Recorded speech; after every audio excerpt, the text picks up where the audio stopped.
morning, Ted. Good morning, streaming world. Thank you for joining us.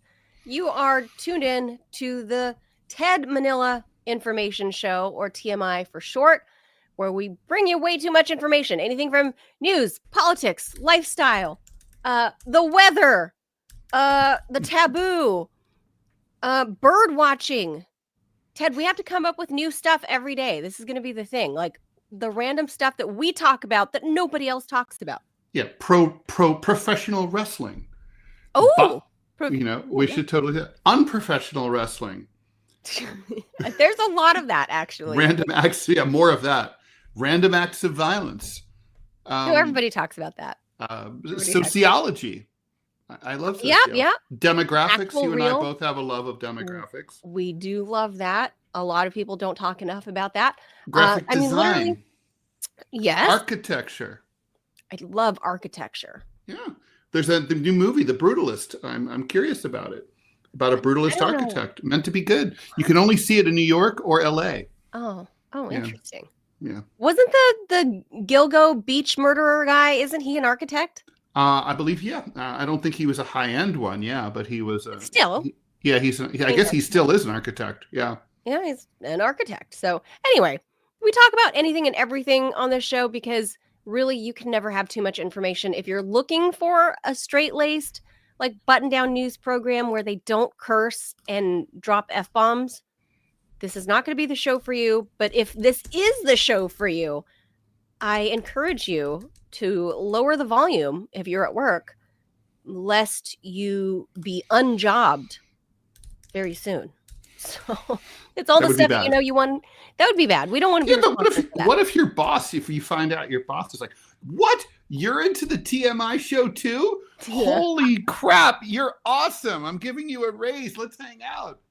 Well, that'd be really cool. And I hope somebody would inbox us and tell us if that was the case. If they're like, Ted and Manila, I love those guys. Like, yeah, and they start bonding over it, over the water cooler. That'd be really cool. So if that ever happens, somebody please tell us. That's never going to happen, ever. You never know. Anyway, it's all the stuff that you want to talk, that you want people to talk about already, that we're going to talk about that. And then we're going to talk about random stuff that, it's random information you should know just because it makes you smarter. And Ted and I firmly believe that. We are live Monday through Friday, 10 a.m. Eastern. So please be sure to like and follow this show.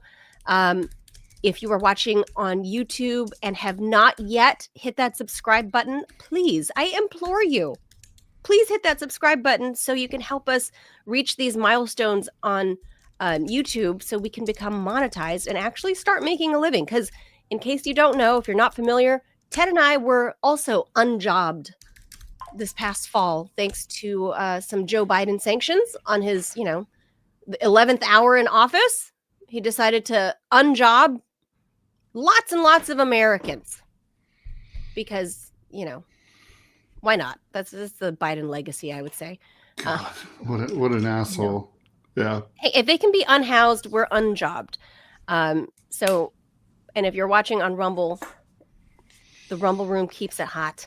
And please remember to hit the like button. Don't forget there's chat on YouTube also. Let's not.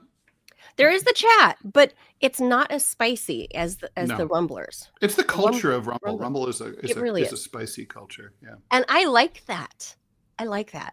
Before we get into the Rumble people always like you more than they like me, like really? I don't know if it's a political thing or it's just whatever, but I think they just don't like me because I'm white. They're racist. That's what it is. Oh, that might be it. That's it. They're it's anti-white. Us able-bodied until recently, cis white males are Ivy League.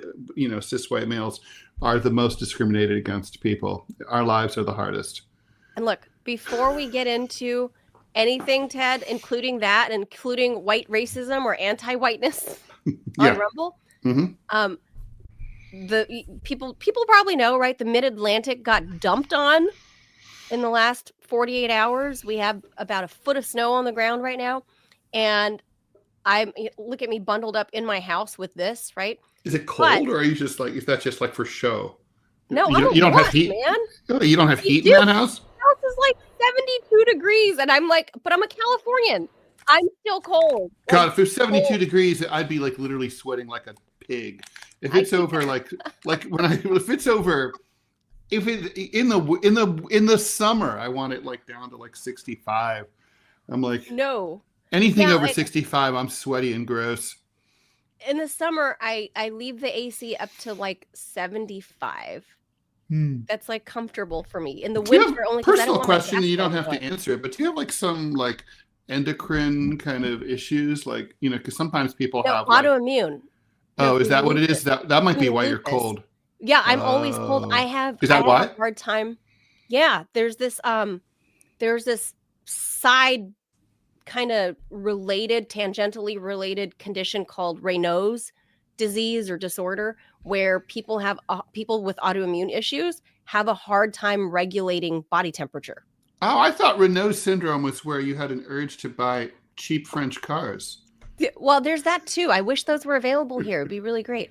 Good on gas, as gas prices are going up, thanks to Joe Biden again on his way out. But anyway, before we get into that, I just want to say, even though I'm not frolicking in the snow, if people don't know, the National Zoo got 2 new baby pandas a couple of months ago, like 2 months ago, like ahead of the winter. And I just need to show it to everybody because this is the cutest snow frolicking ever. Yeah, pandas aren't afraid of the snow. They're from places where the snow is. They're from cold ass China, though. I mean, they're from the mountains. Oh my God, that is insanely cute. Tell me this is OMG. Oh my God. OMG. Oh my God, look at them. That is insane. Because they look like they're so cute because they look like they're wearing pants. That's what's so funny. Yeah. They're so cute. Look at them. Animals that look like they're wearing pants always are cute. The baby pandas at the National Zoo. I haven't gone to see them yet. I didn't go for their arrival. But look, this is the snowfall yesterday, and they're just having a grand old time.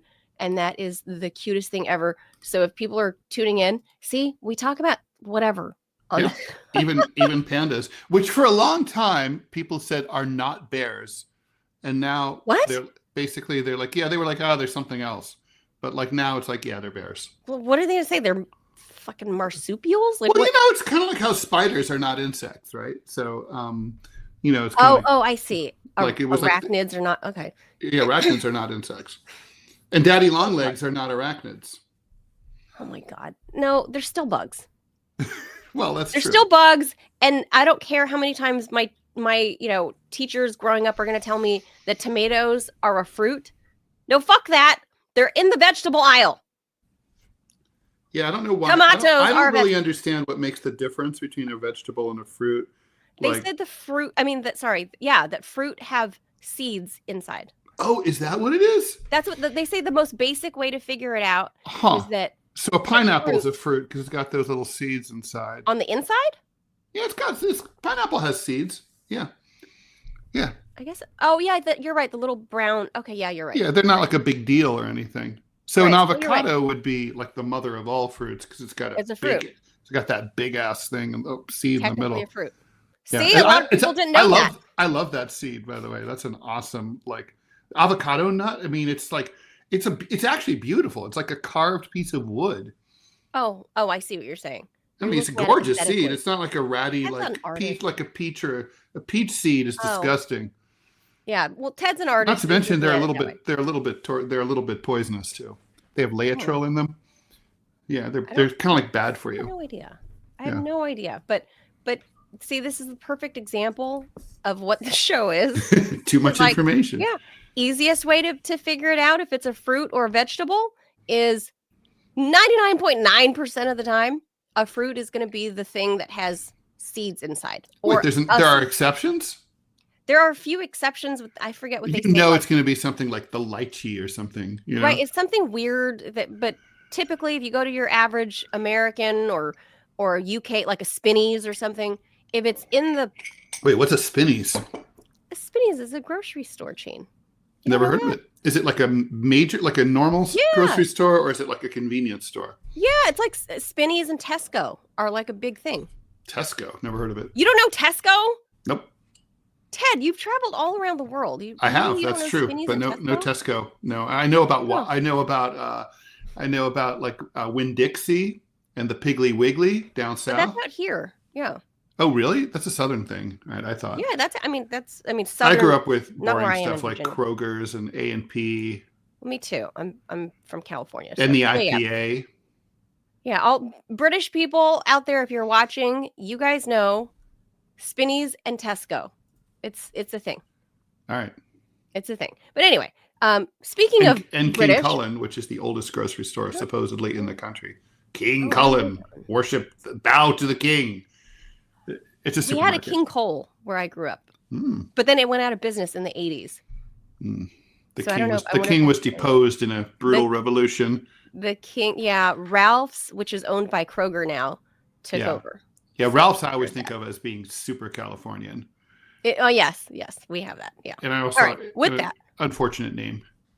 It's like Ralph. I went to Ralph's, and then I Ralphed. Oh, by the way, Merry Christmas to our Orthodox friends out there. January 7th is their official Christmas. So, do they have a different calendar too?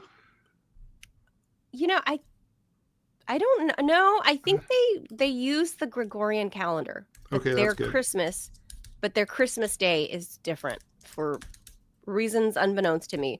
And of course, the show today, we're going to be talking the economy, stupid, per James Carville, the Raging Cajun, right?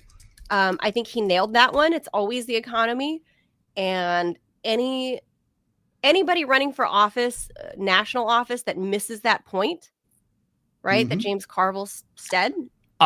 So too much information about the Orthodox Church. Actually, Orthodox Christians do not follow the Gregorian calendar at all. They're like, fuck Gregory and his calendar, and he can shove it up his ass. We're Julian style. They roll Julian style. Yeah, they use the Julian calendar. That's why their Christmas is different. Interesting. By the way, you know what percentage would you say of all Christians in the world are Orthodox? I was surprised when I read this number right now. It's higher than you'd think, maybe. 15. Oh man, it's almost right on the nose. 12. That's really good. Nicely played. I was around a lot of them. But no, there's a lot because I was around. Russia. Obviously, having worked with the Russians, I realized big. There's a lot of them. So yeah, there are. I realize there's a lot of them out there. So we're going to be talking the economy, not so much Orthodox economy or unorthodox, Ted. Probably right. The Trump effect. I think we're going to have a real Wall Street guy on that can kind of explain. I would say that Wall Street is excited to have Trump back. So no, that's certainly, there's all indications of that so far. Yeah. All right, so let's hop to that. Time to cue my favorite video.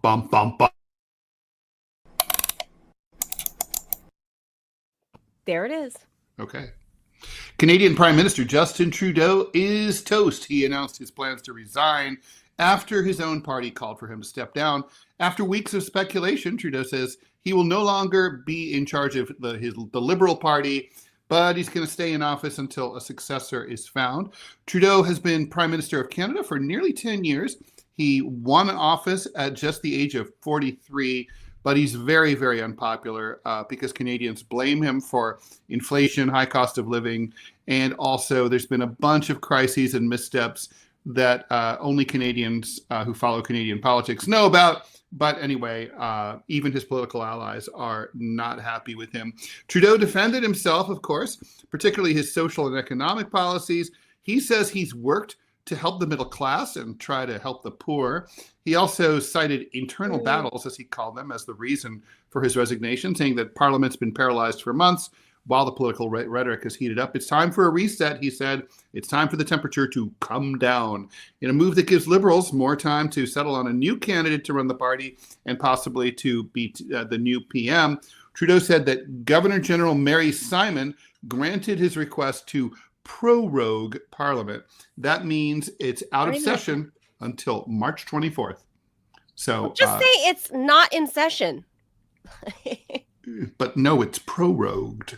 Why? But why? Or prorogued. But you're right. Like I don't get it. All right. I don't know this. This is. I keep saying we need to have a parliamentary procedure for parliamentary political systems explainer on this show. We need to bring in an expert who understands the sort of they're all not quite exactly the same, but the ins and outs of a no confidence vote. What is the duty of a president versus the prime minister?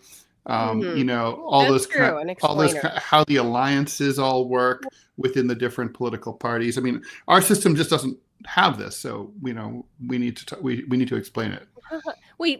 Just so people understand, these other, especially with our neighboring Commonwealth country, which when are they going to stop? Soon they'll be under our system, if Trump has his way. It's going to be yes, but okay, so Trudeau has had a rough 2024, Ted. Mm-hmm. His wife left him. Yep, that's true. Right?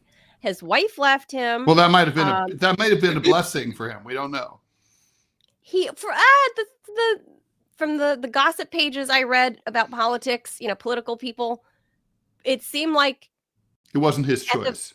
It wasn't his choice, but at the very least, if it wasn't that he loved his dear wife, it was because, for show. You got to keep the marriage together for show until he finishes his prime ministership, because a lot of political marriages are born that way, right? Sure. But you know what? This was all his making, I would say, because he's kind of a douchebag for all, look at him broing it up with Emmanuel Macron when he was, when they were trying to talk to Trump and the Zelensky stuff, and then they're trying to bro it up. They're both kind of 40 something, or maybe they're 50 at this point. Yeah, but let's not. Macron is. I mean, literally, if you were what is a douchebag, we'd be like, that right there is a douchebag. But this guy too. But he's rocking it with his marriage, man. He married his teacher. Oh God. When he was a little kid. And I have questions about that. You get a crush on your teacher, and no. He was plowing that teacher at an early age. I have questions about all of that with Macron, but with Trudeau, I would say he made his bed, especially right here during the COVID lockdowns and the trucker protest, and he went a step beyond anybody by not only trying to jail these guys, but then breaking. I didn't even understand it. Accounts. This is so stupid. They were such mellow dudes. They were so polite, the most polite truckers ever. Well, yeah. And then you went after their bank only account. In Germany are people more polite. So there's after World War I, there was a revolution, a socialist uprising to overthrow the state in Germany. And when that happened, this is the ultimate statement about German culture. There's film of the police shooting at the socialist revolutionaries. The revolutionaries are running away across a public park, and there's a sign that says, "Don't walk on the grass." So the revolutionaries go around the grass. They don't walk on the grass while the bullets are whizzing around. That's Germany. And the Canadians are not unlike that, really. Rule followers. Yeah. Mm-hmm. It's not in the American DNA to do that. It's really not. No. It's just part of not America. It doesn't matter what ethnicity you are. It is if you were born and raised in the US, it is really just not part of who these guys blocked an intersection. Ooh. Right.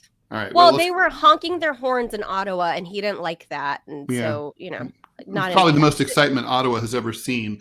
With just 14 days left in office, Biden announced that he's banning offshore oil and drilling along the entirety of the United States. The ban covers the entire East Coast, the entire eastern Gulf of Mexico, the coast off of the states of California, Oregon, and Washington, as well as a large part of Alaska. I didn't need that whole description because I know what the coastline of the United States is. So I don't know why they just gave us that geography lesson. Okay, all right.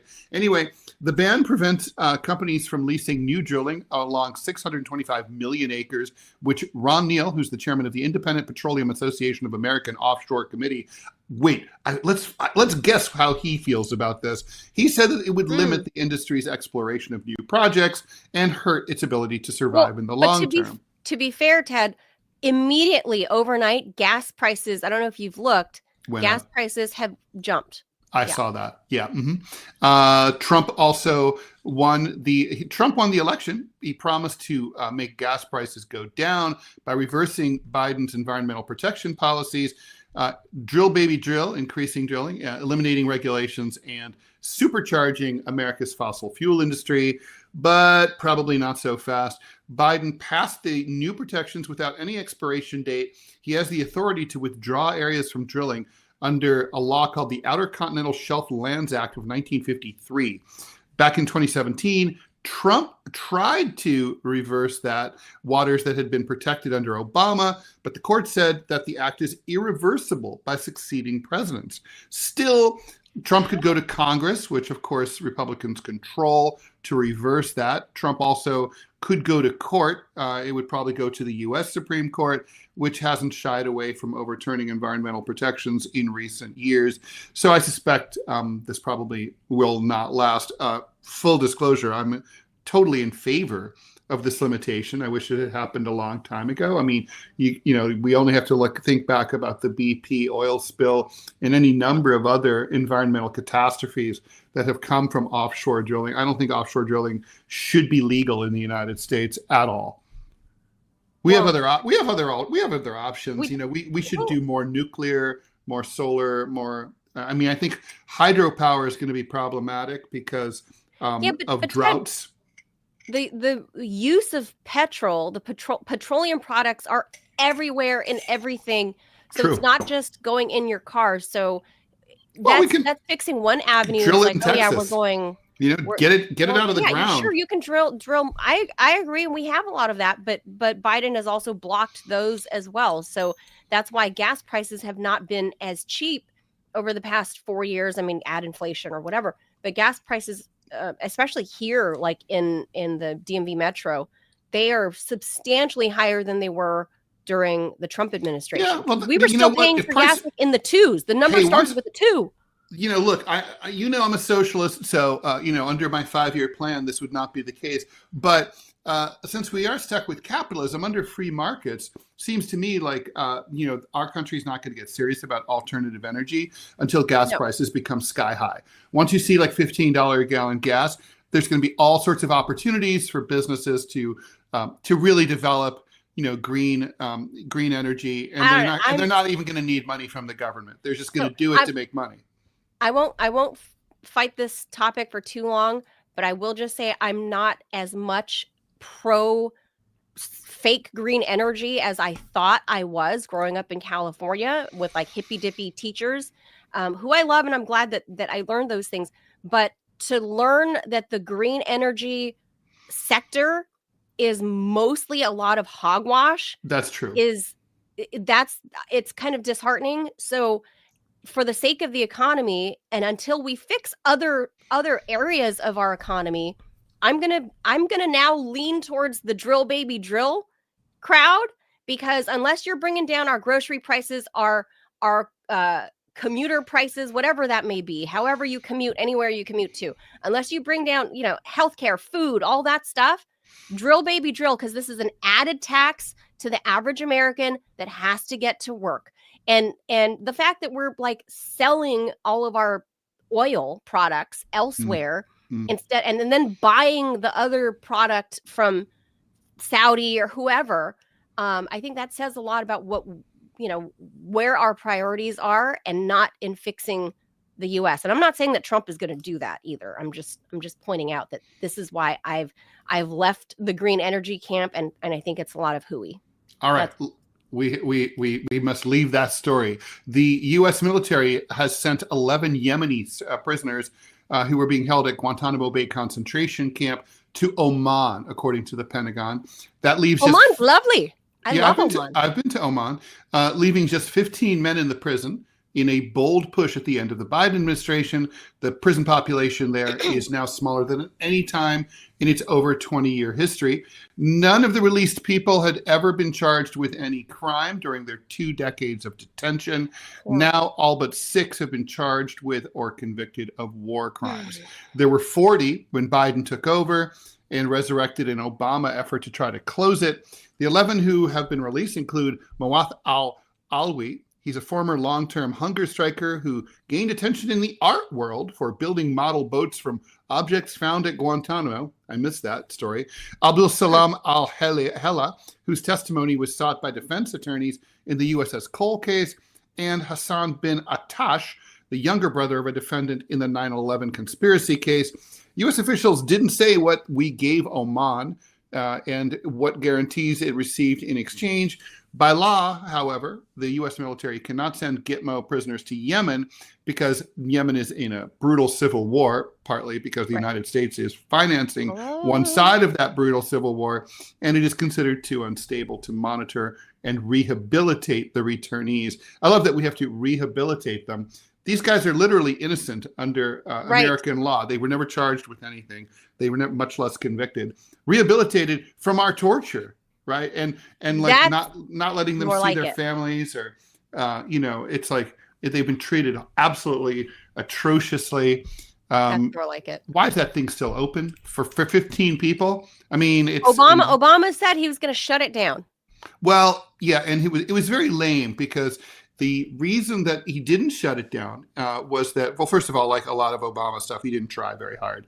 But basically, the Republican Congress at the time passed a law forbidding the use of U.S. taxpayer funds to ship to basically cover the airfare for the guys to come to the United States, where they would have been presumably kept like in a Supermax or something, right? Right. And so we're talking about like maybe $400 or $500 per inmate. At the time, I think there were about 400 or something like that. And so, I remember at the time just like so.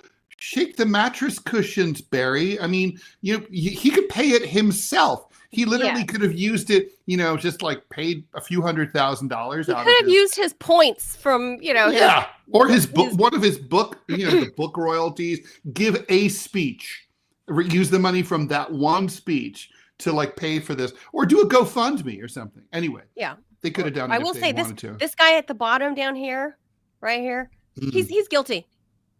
You're just saying that because he's grinning. Because he's got crazy eyes, Ted. Yeah, he does have crazy eyes. That's true. He has crazy eyes. He's like, something's not right there. That's true. All right. A parent has sued the former coaching staff of a Texas high school football team, alleging that players, including her son, had to be hospitalized following a grueling workout that included about 400 push-ups. The workout from an off-season training program devised by former Rockwall Heath High School football head coach John Harrell demanded that the entire team stop and perform 16 push-ups for any individual infraction during exercises. All right, Hitler. In a January 2023 workout, Harrell's assistant coaches ordered the team to perform 398 push-ups after they had tallied up dozens of infractions that day, according to video reviewed by investigators. The whole thing took about 40 minutes. Days after the workout, and of course, obviously, this was Texas, but it was January. I don't know how hot it was. Students were taken to hospital with symptoms of something that we should all know about. This is a really great TMI topic because it's something that I'd never heard of, and I think I'm reasonably informed. But this is a thing. So I'm probably mispronouncing this, but it's rhabdomyolysis. Rhabdomyolysis is a potentially life-threatening condition caused by overexertion in which your muscles break down. The byproducts that release into the bloodstream can then poison your kidneys. 26 kids had symptoms of this illness, and a doctor who looked at their medical records found that 12 met the criteria for rhabdomyolysis. Several of the students sought ER care for their symptoms in the days after this grueling workout. More students likely could have been diagnosed with rhabdomyolysis, but did not go to seek any medical treatment. I don't know if you were ever in sports, Manila. I bet you were.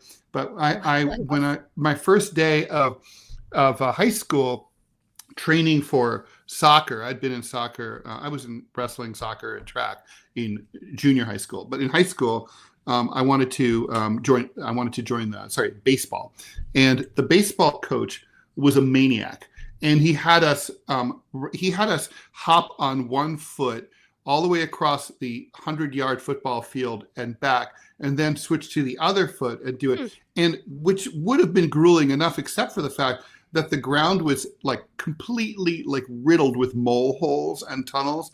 So, no.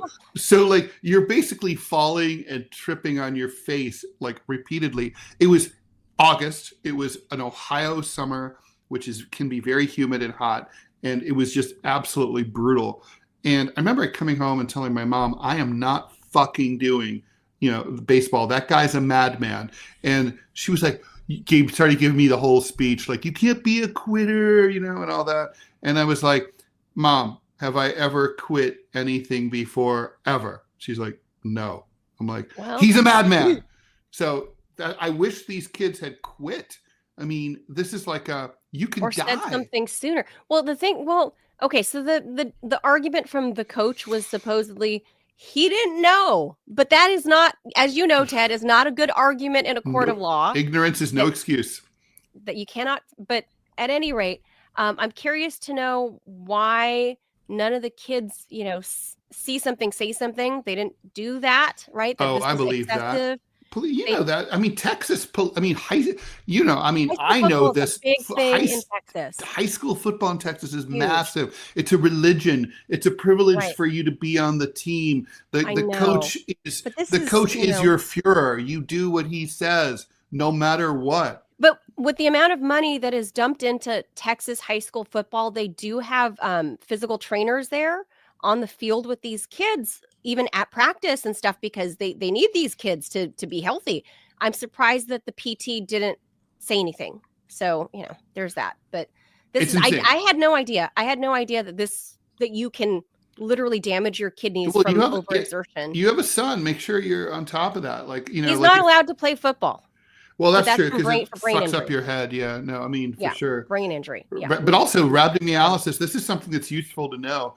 I mean, everyone's like, well, exercise is good for you. Well, like anything, not if it goes too far. All right. Jean-Marie Le Pen, founding father of France's modern political far right, who built a half-century career on rants of barely disguised racism, anti-Semitism, and neo-Nazism, has died. He was 96 years old. His death was confirmed on X by Jordan Bardella, the current president of the party that he founded, which originally was called the National Front. In a statement to Agence France-Presse, Le Pen's family said that he died Tuesday at a hospital in Gauche, that's west of Paris. Back in April of last year, with Le Pen in frail health after suffering a second heart attack in a year, a French court granted his daughters legal guardianship. This gave them the right to make decisions in his name. Presumably, they may have had something to do with pulling the plug or something. An arm-waving reactionary with the swagger of a circus pitchman making outrageous claims, Le Pen ran unsuccessfully for the presidency 5 times, making it to a runoff in 2002, riding waves of discontent and xenophobia, and raising specters of a new fascism as he excoriated Jews, Arabs, Muslims, and other immigrants, anyone he claimed to be not pure French. Le Pen's youngest daughter, Marine Le Pen, succeeded him as leader of the National Front in 2011, and then rose to prominence on a tide of populist anger at the political mainstream. She rebranded the party to call it the National Rally, and even though she's been defeated 3 times, she's poised, I think, to be the next president of France. I think so. And she is. She's cold. She wanted to rebrand the party and make it more acceptable and more mainstream. So she kicked her dad out of the party, and he was like, "What the fuck?" And he's too old school. They made up later. Different generation. Of course. But she is now in charge, right? So as you can see, she's run 3 times at this point, and she has been able to move the dial. So she's like the opposite of Hillary Clinton, right? Because it's like the more we've learned of Hillary Clinton, the less and less America likes her. And for every successive run, and Marine Le Pen has done just the opposite. She has grown her support base, or not hers, but the party's support base in France. So, I guess that move kind of straightened Pops out, and I was surprised he was still alive. I just. Oh no! I mean, the guy was a beast. He used to be a boxer, and he kind of looks like it when you see him standing there in that picture that you have up right now. Yeah, he's got that pose, right? Big dude. the pugilist. Yeah, I would not have wanted to fuck with him, or fuck him. Well, that's it. I remember one time I walked in Orleans, which is a hotbed of the National Front / National Rally Party, with my then wife, who was and remains Asian. And man, it was like the chill in the air when we walked into that bar. It was like we had a quick drink, New Yorker style. You don't want to just run away, because that just attracts the wrong kind of attention. Irish goodbye. Got to pretend like you're not scared, even though you are scared. And then you're like, have a drink, hang out, then be like, it's time to go. Well, it's time for Mr. Le Pen to go. So and so he did. Yeah, he was a really true. He was barely reconstructed pro Vichy kind of guy. A lot of it should be pointed out that he I think he named one of his daughters Maréchal or something, who was after Maréchal Pétain, the collaborationist leader of Vichy France. Wow. So it tells you sort of where it's kind of like the Ukrainians, who are supposedly not Nazis, except for the fact that they have, memorials to Nazi collaborators all over the country. And every time I see a photo, like in the AP or something, of like, here's a Ukrainian, memorial service for a fallen Ukrainian soldier. And if you look in the background, you'll always see find Nazi memorabilia. Especially if you look for the one that's half red, half black. That's a fascist flag. Look for a little insignia. It is kind of like, the people that are wearing the shirt that says "not a Nazi," but underneath the shirt they have swastikas on their chests. It's like, look for the Nazi label. Not a Nazi. Anyway, we'll leave that right there. We'll get to our guest, because Ted, it's always been about the economy, stupid. Always. James Carville was absolutely spot on when he said, for any election, if any politician misses that point, you will freaking lose your run. And it's true, because, Joe Biden argues that he would have gotten to it. I don't think so. And Kamala Harris certainly did not really address it, because she is Kamala Harris. So, she didn't tap into that anger at all, that rage. So we are bringing in somebody that knows a thing or two about the economy. And we're going to talk about that right after the Jaws.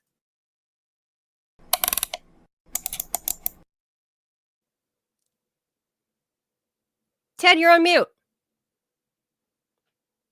I don't think I did that. I think you did that to me. No, anyway, no, Donald Trump, who takes office in a matter of days, defeated Kamala Harris in large part because of voter dissatisfaction over the economy. But what will his economy look like?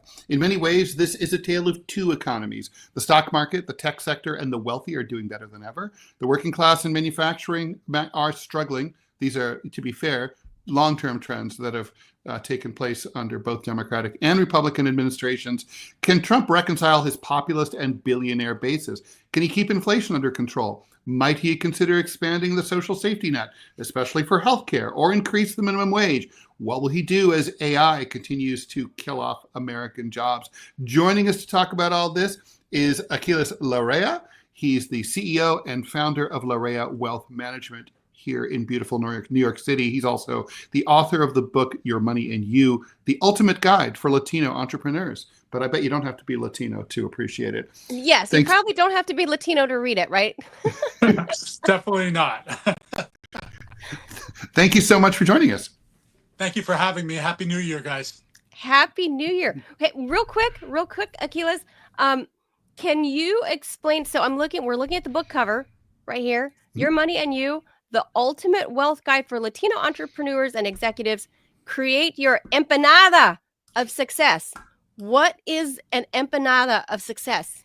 Very quickly, an empanada is like a little pastry. You put the different foods inside. It could be meat, it could be veggie, it could be cheese, and the like. And every country in Latin America has it. So these empanadas are universal to both Latin America and in Spain as well. So it's this one common theme that I thought would resonate with Latino people.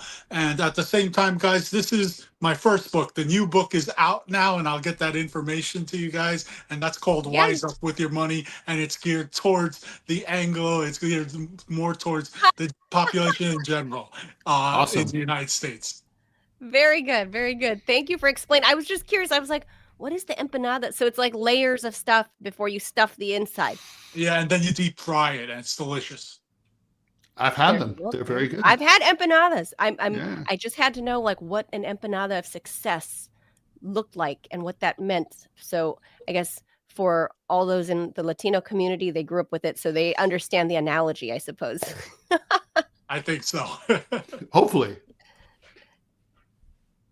Yes, thank you for being with us. So first, let's jump right in. We got like less than 2 weeks at this point, because what is it, Tuesday today?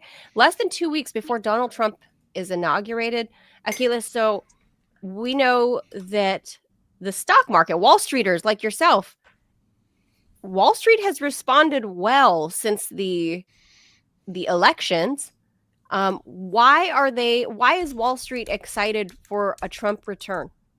Well, this has to do really with the Republican side as well, because the perception is that the Republicans are very business friendly, pro-corporation, and these are the things that excite people because they think that it's going to jumpstart the economy. In some cases it does, but in other cases it's actually been the opposite effect. Long term, the Republican administrations, if you look at their performance in the stock market, have had kind of a lackluster type view.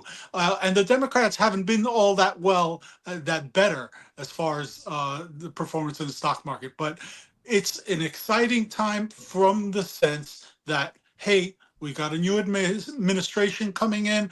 We can have some positive change.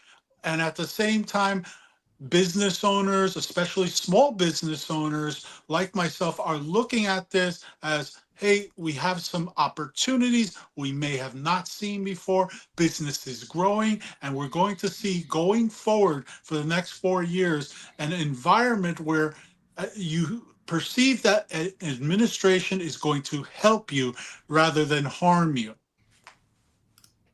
Yeah, I mean, look at these numbers coming from CBS Miami that, and this is coming from bankrate.com. If this is what Wall Streeters think, it's not just Wall Street. The average person, according to Bankrate, those numbers have improved by double digits. That people think the average person still thinks under the economy is going to get though. better. Still yeah, under but if you look at the improvement now, it's now because Donald Trump was elected. Because as we know, even when polling was underway, the average citizen that is not, super left, super right, they had this view that Donald Trump would be better for the economy, which reveals that couldn't this also be just that they had more money before. The COVID lockdown is more in our rearview mirror, and the further we get away from it, the more optimistic people feel. Yeah, I think we're coming out of the woodwork when we come. You see people all of a sudden they're taking more chances. Business people are not risk averse. They're going to go in there. They're going to take their chances. I think these numbers are somewhat skewed because if you think about it, the numbers that you see here, once the administration starts and gets going, this is going to pull back probably into the 20s. All right. And it's no fault of the administration. It's just that expectations can be so high and unrealistic at times. And then the reality sets in and, it's kind of a mixed message at times, guys.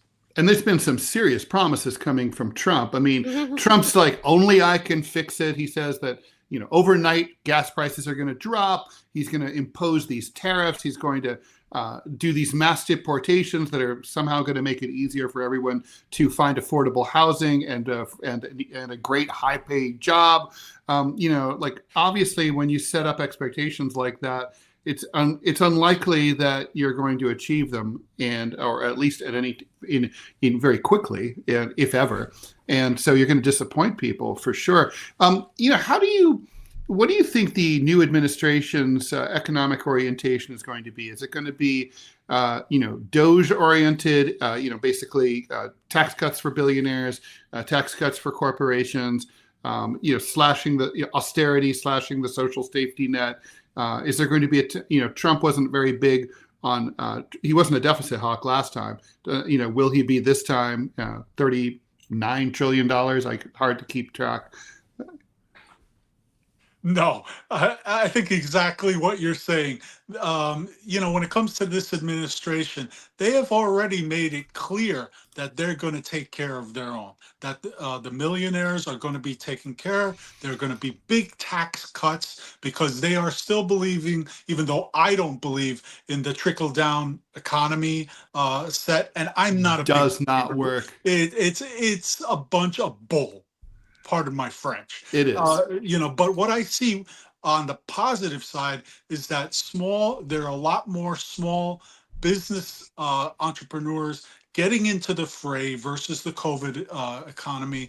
We're going to see a lot more activity because small business drives business in the United States. Anybody who doesn't think that, I don't know where they've been. So another thing with the stock market, we are entering another bullish cycle. We were supposed to have a recession last year, but all the factors that point towards that negative growth and the such, they've not shown up. We've also have a very resilient economy. We also have job claims that are on the rise. Joblessness is steady and not going anywhere at this particular point. So the positivity that's emitting is great, but I also want to caution the economic cycle that we're in must pull back at some point. I talked about the market on other media, on other shows. I've talked about the market pulling back and having a correction, so that way we could see the rest of the year take off.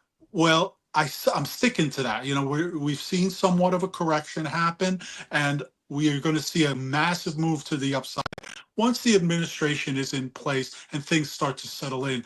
But also another thing, this economic cycle, even though it still has legs, will start to pull back probably later this year, and we'll start to see real corrections as we saw in the past. And that's great because it actually keeps the poker game honest, I call it, because you got to have corrections in order to have those big expansions. And what's your take on what housing is going to look like in 2025? We saw Jerome Powell before the holidays, or right before Christmas rather, that he cut the base rate down by 0.25%. But we haven't seen rates really budge yet. Maybe there's some incentive, rates floating around out there or whatever, but generally we haven't seen it budge. Housing is still tough. It still hasn't fully rebounded since the COVID backlog, right? Of like raw materials and all of that. None of that has really bounced back yet. It's been 4 years. Housing is still a problem. What does Wall Street think is happening with that for 2025? Well, let's forget about Wall Street for a moment on this. Let's just take the inventory right now. The inventory on housing is still anemic. And if you're raising the rates, lowering the rates as the Fed is doing, you would think that the housing mortgage rates would go down. And as a matter of fact, it went the opposite. It went up. Okay. So you're going to have two problems. The first thing, the rates go up. Not much of an incentive for someone to go and buy a house at this particular point. The second thing, housing prices, because of the anemic inventory, will also go up. You started to see it at the beginning of last year, and it's continued that trend. I don't see that reversing at this particular point, but I do see it will be somewhat abating, probably third or fourth quarter of 25. So we're not going to see something fixed right away. But what I also would say at this point, mortgage rates will start to go down at some point. And I'm going to go out on a limb here, and I think it's going to happen this quarter, but more in the March, April type area. And that's going to be good because people are going to start looking again. The weather gets better if you're in the north. In the south, you don't have to worry about those things. But in the northeast here, when you wake up to 17 degrees and it feels like 8, it's a Yes. part of home buying. That's part of it. So all things being said, housing will start kicking up, start moving that activity probably in March, April of this year, with a good environment of interest rate, mortgage rates going down in that time period. If it starts to go up, it means that inflation has started creeping up again. Inflation has been a stalwart. It has been really kicking at us this entire time, and Powell has limited options going forward. He can start putting things down, but if the rates continue to go up, that means inflation is stronger than he thought, and they're going to have, conceivably, instead of the quarter point drop down, they're going to have to do a half point drop down, which they did at the beginning. They can't be afraid to use these tools. Also, a side note, Jerome Powell, Donald Trump has signaled that he wants to get rid of Jerome Powell because Powell's been there for 2 administrations now. Trump has signaled that he wants him out. Powell has pushed back and said, no, POTUS has no control over my seat. Do you think he stays? And what's that going to look like if he's going to be butting heads with the new POTUS? Well, here's the thing. He stays as long as he wants to stay. They are independent of the government, and people forget that. All right, he could thumb his nose at Trump all he wants. He is in a position to do so. He's also in a unique position that the Fed has been right more than they've been wrong. If you look historically, the Fed has been on the money as far as the economy is concerned, and they're going to continue the manner of moving rates the way that they see fit. Remember, they are in control of the rates, and they are in control of observing whether or not unemployment at this particular point. That's their job, whether or not unemployment goes further down, which we see it's kind of leveling off right now, but it's still manageable right now, which I think is important. Ted, you're on mute. Oh, sorry about that. Okay, I've demutified myself. Aquiles, do you think you mentioned the housing market? Do you think how much of a interest rate drop do you think we're looking at in the next year? A full point? Half a point? Well, think about it. We were at 11% a year ago in August. Okay, and all of a sudden we dropped back down into the 6 range, into the 5 range for some people. Mm-hmm. Okay, now obviously well-qualified buyers. I believe, and once again, we're going out on a limb here, but I believe it would not be crazy to think that we could get back to that 5 point, even 4 point. People look at me like I'm nuts, but it doesn't take all that much to bring mortgage rates down. And if inventory starts, we start seeing people wanting to sell their houses a little bit more, then we could see another drop. Yeah, there's a sense that the market, the real estate seems like it's frozen, right? It's like basically stuck. There's a lot of people who want to move, but they can't move. They feel like they can't get the price that they want. A lot of people want to buy, but they feel like they can't get the interest rate that they want. There's not a lot of inventory. It just seems like things are like not matched well. Yeah, it seems that way, and a lot of times it is that way. That's the reality. But going back to what I said, if we start to see, in the first quarter, second quarter of this year, that the Fed interest rates are going down, and there's a lack of strong inflation data, then at that point we could conceivably see that the mortgage rates go down in that sense, and we could also see inflation being perceived as more tame at that point in time. Do you think Trump is going to do anything? I know this might be a little bit outside of your wheelhouse, but it does affect economics. Do you think Trump is going to address the yearning on the populist right as well as the populist left to sort of solve some long-standing problems that Americans have faced in terms of high healthcare prices, high college and tuition prices to send their kids to school, student loan debt. There's a lot of these things that Democrats and Republicans have kicked down the road, for year after year after year. But there's kind of an opportunity for a one-term president who doesn't have to run again, who's at the end of his career. A lame duck. Lame duck who can pretty much, and who has control of all three branches of government to get some things done if he wants to. I mean, could we see a Nixon goes to China kind of, Trump move on healthcare, for example? I mean, he follows the news about Luigi Mangione. He saw the way that people responded to how much they hate the health insurance companies. Do you think that we might see something there? Or is it just going to be like, this is for the billionaires? A bit of both. And I'll tell you why. Mm-hmm. A lot of people, especially the healthcare companies, have very strong lobbies. And we're not going to see much movement on that front. As a matter of fact, I'd probably see the opposite, where some of the previous administration's moves are now in Trump's hands. And he's got to decide, perception's everything when it comes to the public. He's got to make a decision whether or not, instead of dismantling Obamacare, which is the law of the land currently, and a lot very popular amongst the people, he's got to decide, how can I turn this, if he's smart, how can I turn this into Trump Care 2.0, right, or 1.0, however you want to talk about it. And there are many improvements upon the healthcare system that can be made. Public option, please. Health with moral suasion, or just simply saying to the companies, hey, listen, if you don't play ball, we're going to get tougher with you guys and make you lower the prices on everything, which is, and maybe no more random denials, Maybe.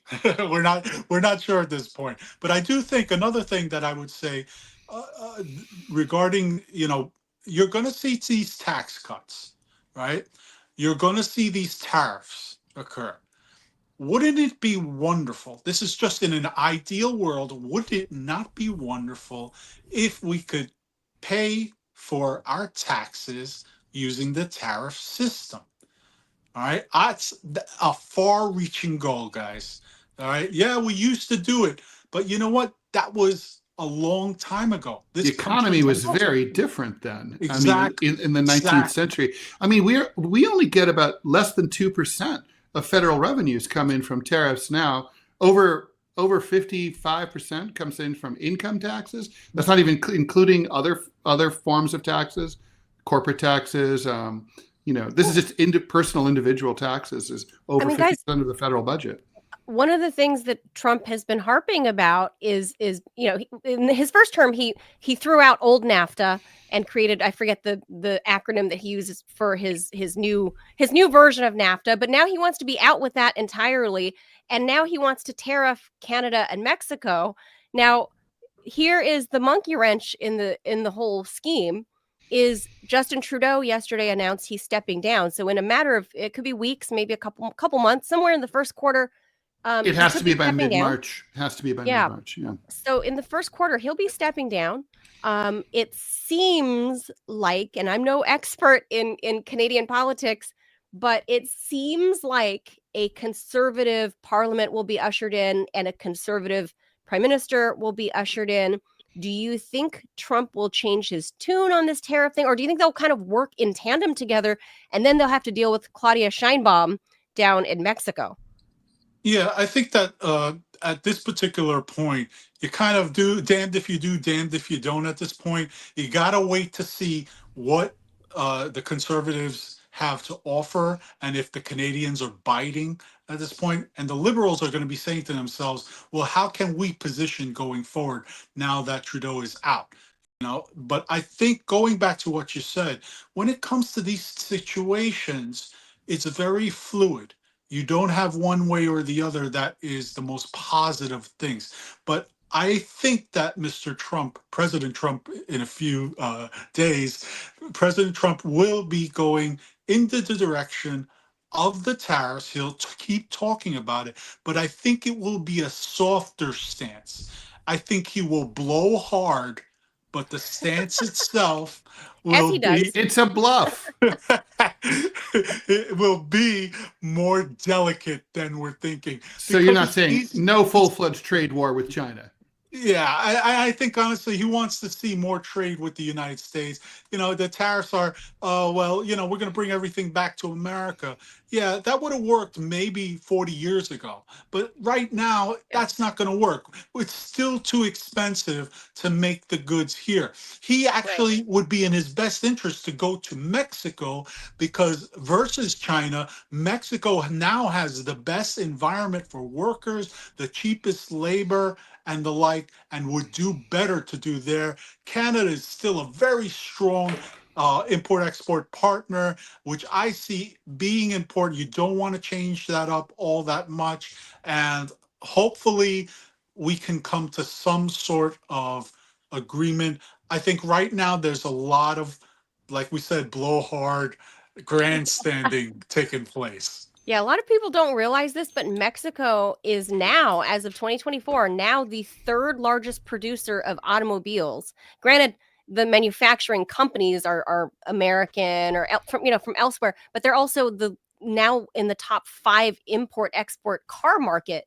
So, like you said, Mexico is very much poised to be a great business partner, but I think Trump is having a hard time, one, figuring out how to talk to a woman president and Claudia Sheinbaum, and two, the fact that she comes from the same camp as AMLO, which is a socialist-based background.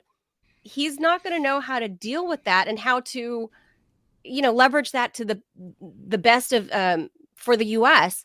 For those two reasons. I think he's just going to have a hard time dealing with Claudia Sheinbaum. She's already come out as very feisty and fighting back against him. But it would be in his best interest. Forget this guy. I mean, he's gone in a couple weeks, and the young guy that is set to replace him, another young guy but conservative.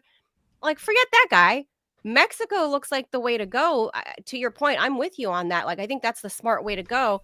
And it doesn't look like he's doing anything but attacking the southern border. Wouldn't that behoove him economically to make nice with Claudia Sheinbaum? I agree. It would behoove him, but at the same time, he probably looks at her as a petulant child.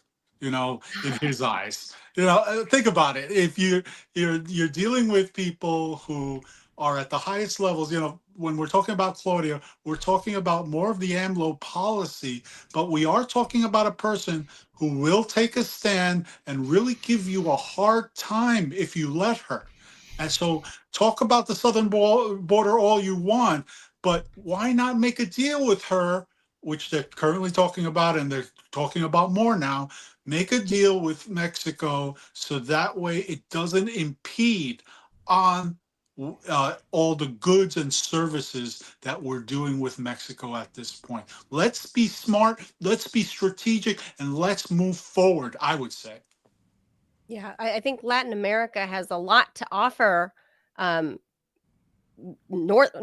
of North America, really, but I mean, really, we're in the United States, right? So I would just point out that we rely so heavily, and people don't realize, so heavily on the farming and the agriculture in Mexico and Central America, and all Trump is focusing on is the border, when really it would, rather than have sanctions, right? It would behoove he and his administration to, put out the olive branch and shake hands and say, how can we fix this together? And also, I really like your mango farm there. Let's do a deal. I really like your banana farm right there. Let's make a deal. But instead, he's alienating all of these people south of us. And last couple of topics on that, because this circles right back to our grocery prices, Aquiles.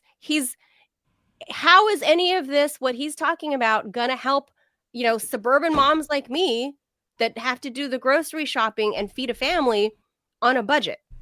Yeah, exactly. I went into an Asian market the other day. It's called H Mart, and it's a Korean market here that's all over the US right now. It's growing steadily.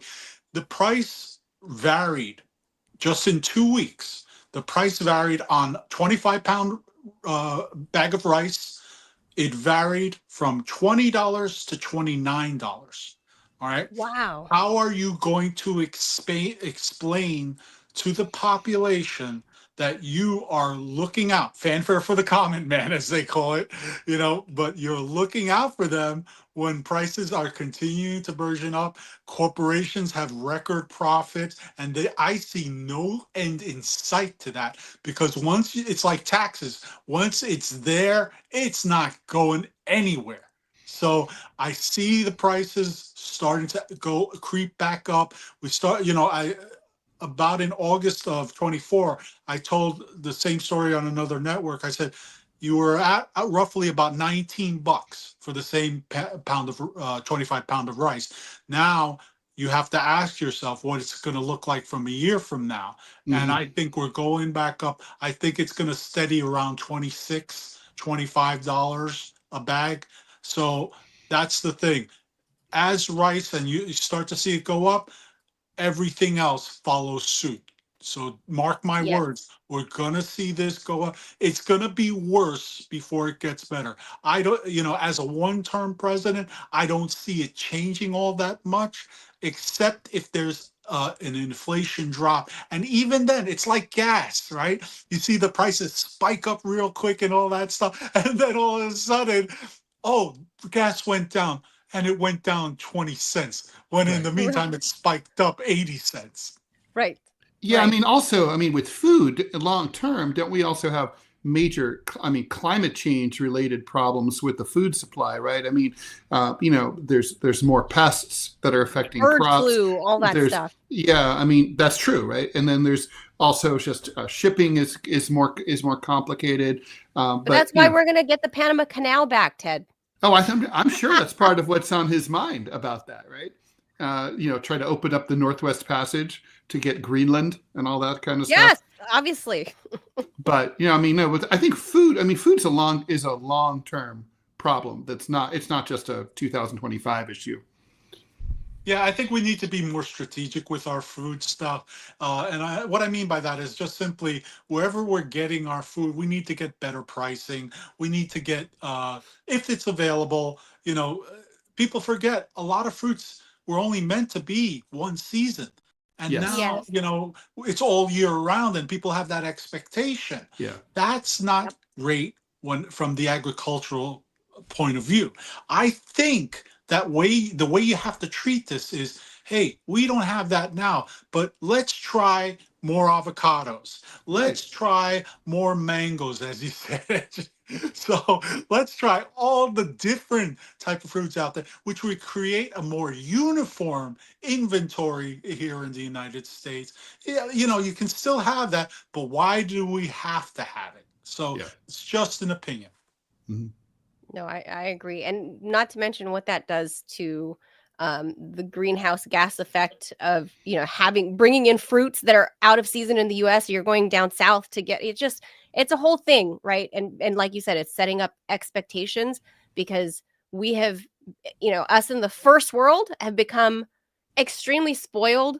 And as recently as like the 80s and 90s, it wasn't like this at the grocery store. It wasn't like this where you can have whatever fruit you want all year round. And suddenly it is like this, but now it's driving up other costs for the producers locally here in the US and in Mexico or in Canada. And people just don't think about the whole chain, the food chain, as it were, right? But a different kind of food chain, the manufacturing side and production side. So, we appreciate people like you bringing that up to kind of educate all of us on it because, we can't be experts in everything, but I do see it because I am the suburban mom and I have a little one. So I know it hurts me that the eggs jumped recently because of the whole bird flu. There was a case of 60 eggs that you can get at Walmart. They were under $12, if you can believe it. That's amazing. Yeah. I know. I know. I did Weren't get they them. Just $9 a little while ago? A case of 60 eggs were under sub 12, right? 5 dozen, yeah. And that was in November. And then right now, because of bird flu and who knows what else? Maybe it's elections. Maybe, I don't know. Cost of gas probably going up with the bird flu. The same 60 is now $22 roughly at the local Walmart. So that we were just showing here on the screen. So people like me, middle-class moms, we feel the pinch first and foremost. And we are the ones that drive the polls, as this is what happened. And a lot of moms put their faith behind Donald Trump. And I don't know if he's going to deliver for the women like me that are like, I don't know, I'm desperate. Bring down these prices. This isn't right. Families are going without. So I don't know. Any final thoughts on that one, Aquiles? Well, I mean, I would just go back to the economy. We're hitting a term where a time where not as expansive as we were before. We're starting to go backwards a little bit. But I think it's important to remember that those prices that you see there, that $22, they're not going to stay there. That is absolutely not a sustainable level at this point. Yes, the pinch hurts, absolutely. But remember, like the rice example I gave you, up to 26, down to 19, stabilizing at 25. This is just the new reality. Commodities have always been moving up and down, more so than the stock market. So you have to keep that in mind. A lot of people don't know that the commodities markets are 24 hours and throughout the world. So you have to watch that if you're going to speak about what the future might hold in this particular country about food stuff and the like. Aquiles, we'll leave it right there. Thank you so much for coming on and sharing your expert insight. Aquiles Larrea is the CEO and founder of Larrea Wealth Management. He's the author of several. You have a second book that's out that we have to get a photo of later for next time. His other book, I'm sure if they look up Empanada of Success, they're going to find it. But the book is called Your Money and You, the Ultimate Guide for Latino Entrepreneurs. And you don't even have to be Latino to read it. So thank you, Aquiles. Thank you, guys. Have a wonderful week. Thanks, Aquiles. Happy You too. New Year. Thank you. Take care. Bye. Well, that's always fun talking economy, especially to from someone that's that is in wealth management and sees where people are concerned and how they want to save money. So I appreciate his insights on that. But a lot of people might be, he's a Wall Street guy or whatever. But those are the guys that see it firsthand, Ted. Where the money's moving. Well, that's certainly true. And, I used to work in that field. So I met a lot of very smart people there and for the most part, respect them. So, and Aquiles is one of the good ones. We've been talking to him for years. So we know he knows what he's talking about. He was post Manila on Sputnik. Oh, so maybe he's from the Angie period, maybe. Yeah. Mm-hmm. I have never talked to him. So. Oh, no, he's great. Yeah. Yeah, he sounds great. So I'm happy that he was able to join us here. So, all right, that is going to do it for episode 51 here on the one TMI quickie Show. In the chat yesterday. There was a question about our Lord Clovis. Oh, Clovis, that's from a YouTube chatter. Mm-hmm. And the question was Low Eller. The answer to the question is yes. Clovis was named after Clovis, the first king of France, the king of the Franks, who is considered the first king of France, and who is also brought Christianity to France. He didn't really care about Christianity himself, but he was on the make for a hot Christian princess, and she was like, you get none of this unless you convert. And he's like, I don't have to be pagan. I'll convert. And so when the king converts, the country becomes Christian. So, bam. Oh, interesting. That's who Clovis is named after? Yes, because he was named by my son. Clovis came. We were trying to figure out a name for him. He was a nameless cat. Why did your son? Wait, is he still a teenager? Or is he out of teen years? He's out of teen years. Oh wow. Well, How did a kid know this? I don't know that story, but Well, he was in school and they were teaching French history, and Clovis came up and he came back. He's like, we got to name him Clovis. I'm like, what a great name. So, yeah. Yeah, I thought I was just gonna say, Ted, you're a super Francophile, being half French. That's true. That's true. But I'm really bad at naming things. Really bad. Like even like the titles of my books, I usually like reach out to friends and ask them to give me a title. And so yeah, it's bad that way. Interesting. I have skills, but like names are not really my forte. Huh. So well, good thing you ask your son again for a name. So there yeah, you go. yeah. If you need a pet named, let us know. We were going to call, he was a Russian blue, and so we were going to call him Kochka, which is Russian for cat. Like it's like, hey, cat. That's and funny. then it was like, but nobody liked Kochka. Well, I like Kochka because I think it's cute, but I like Russian, but whatever. Yeah. Now Clovis is a good name. Although there's some controversy about Clovis's genetics now.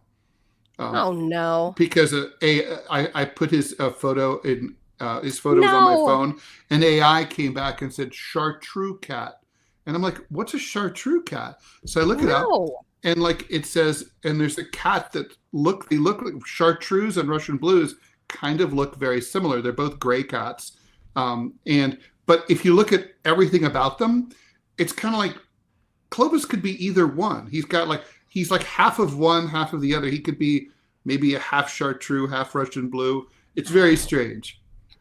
I stick with the Russian blue. He's a beautiful cat. I've never heard of a chartreuse cat. Chartreuse cat is it's a French breed. Charles de Gaulle had one, and they're beautiful cats also. They're very pretty. They're just sort of like rounder and like more robust. And Clovis, Russian blues are lithe, like Clovis, kind of like like tapered, small tail, pointier, more angular. Chartreuse are like got that round cat look. I've never heard of a chartreuse cat winning like those cat competitions. Oh, that's true. Russian blues win frequently. So and if you go to Petco, there's like Russian blues like on everything, like on all the products. Because they're a good-looking cat. Yeah. Also, I think it's not a controversial cat, right? It's kind of like not like. Well, no, they were banned, Ted. In 2022, true. They were freaking banned because true. of the full-scale Russian invasion of the world. By the way, the Russians are we coming. have to say full scale no matter what, right? Full scale, it just comes with it. We never said full scale invasion of Iraq, right? Ever. We just said invasion of Iraq. It's part of the name of the operation. Oh, it's the branding. Yes, it's full scale Russian military operation in Ukraine. The full scale invasion. With some pulp. That's right. Not no pulp. Full scale invasion. And then therefore the cats were part of the full scale invasion. Yeah, well the cats were a very important part of the special military operation. They were banned, as well as the whales and the dolphins that were and Russian the dressing spies. And the dressing. The Russian dressing. I'll tell you, living here in Northern Virginia, Russian restaurants took the name, if it said Russia in their branding, took it down. I think that was a Joe Biden decree, presidential decree. If you're in the DMV metro, can't be Russian. And that's why Ukraine won. Yes. Right. God, let that end. Dear God, in 2025, if nothing else, let that end. Yeah, that'd be good. Just good grief. All right, guys. Thank you so much for tuning in. Remember to hit the like and subscribe button wherever you're watching. And if you're in the position to, please hook us up. If you like what you're viewing, listening to, if we're making you laugh, making you cringe, you can, become a $5 a month subscriber or more. So, if you really hate us and really want to throw a lot of shade, become a $20 a month subscriber, and then we'll just let you talk trash all day long in the chat. True. No censorship for big donors. Yeah, for big donors, you can accuse us of anything, whatever. Libel is all completely fine. Totally, we'll unlibel you right now. Yeah, right now. Yeah, for enough money, you can say anything. Yeah, totally. That's just the world we live in. All right, guys, that's going to do it for us. Thank you for watching. Ted and I will be back tomorrow, of course, at our usual time, 10 a.m. Eastern. Thank you guys. We will see you mañana. Adios, Bye, amigos. everyone. See you tomorrow.